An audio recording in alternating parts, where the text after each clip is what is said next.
What's up, guys? Coming to you, want to talk to you about Doomsday Clock number 8. So, when I saw this issue in the store, in my pull list, I was like, oh man, another one of these. I haven't really enjoyed the last few issues. This one was amazing. This one was so good. This is the issue that we've been waiting for the last 7 issues. Alright, there were some cool things that happened in some of the others, but this issue was fantastic. Fantastic. It starts off a little slow and weird, mostly because there's a lot of drama.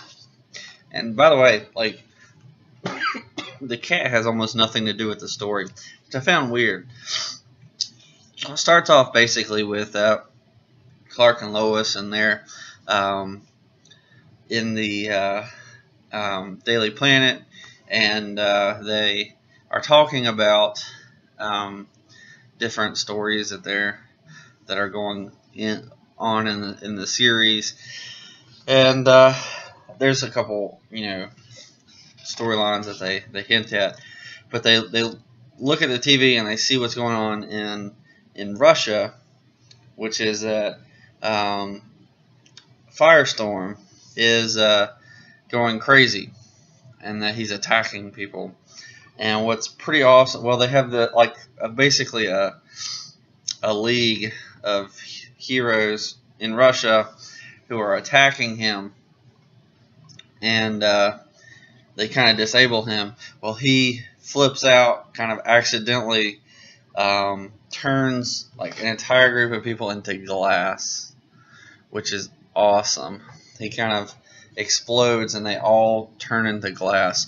Now, if you don't know a lot about Firestorm, he's able to, transmutate, or he can change the substance of matter into whatever form he wants.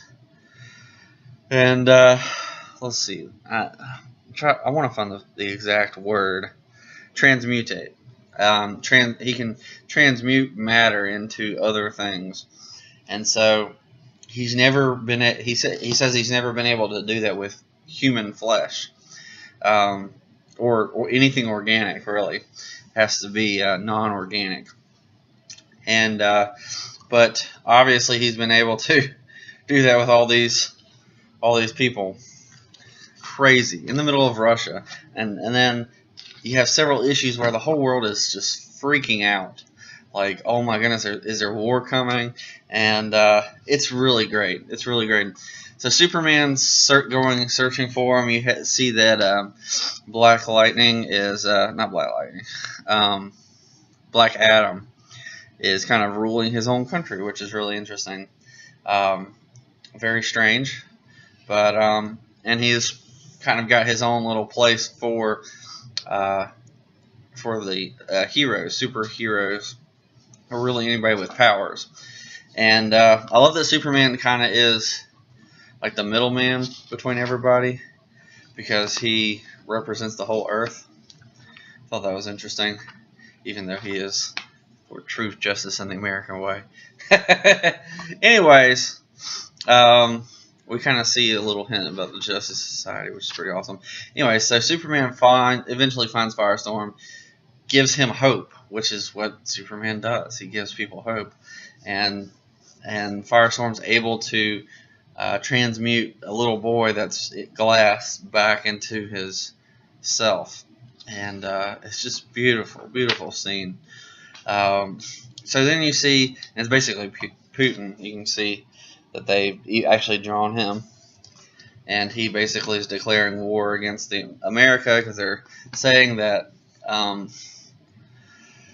America is creating Supermen as basically instead of a nuclear option, and Firestorm is one of those people. So Batman's kind of on the prowl, and he's trying to convince Superman to stop fighting, or stop talking and negotiating and stuff. But Superman's trying to bring Firestorm back to Russia to undo what he's done. But the Russians don't like seeing him. They respond out of anger and fear rather than thinking things through. And they end up starting to destroy some of the people, and some of the glass is destroyed. And Superman and Firestorm kind of flip out, and like it's cool. Superman like punches a tank, which is really sweet. And of course, what ends up happening in the end, the Russians think that Superman is choosing a side, which is with Firestorm, which to them is the U.S. government. And what ends up happening is there's a massive explosion, which blows up pretty much all of the city of Russia. And so the end has a bunch of headlines where it's basically like Superman has betrayed us. And it's so good. And it's such a good issue. This is the issue that we've been waiting for DC. This is the other 7 issues have been okay. They've been wish-washy. This issue was amazing. Just excellent. This is the political drama we wanted. But instead we got the other seven issues, which haven't all been bad. It's just that they weren't as good as this. So this is like a 10 out of 10 for me.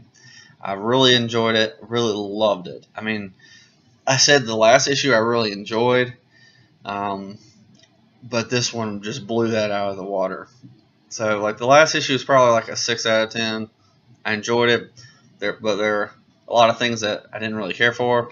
This issue, boom, it's done. Like it's the best issue of this series. So I mean, I highly recommend this. Now, I don't know a lot of the nuances of what's going on, just because I'm not a huge Watchmen fan. I've seen the movie. I know the story. So I know some of the characters.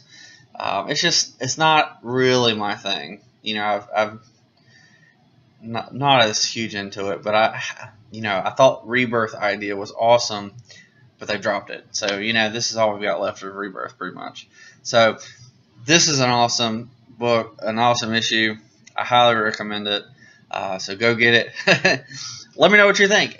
Did you enjoy this issue as much as I did? What have you thought of the other series? Have you enjoyed the rest of the series? Like, what has made you enjoy it? Let me know in the comments. Leave us a like, subscribe. If you haven't heard, you can find our comic book giveaway. We've got that going on, so check that out for December, and we will catch you next time. Peace.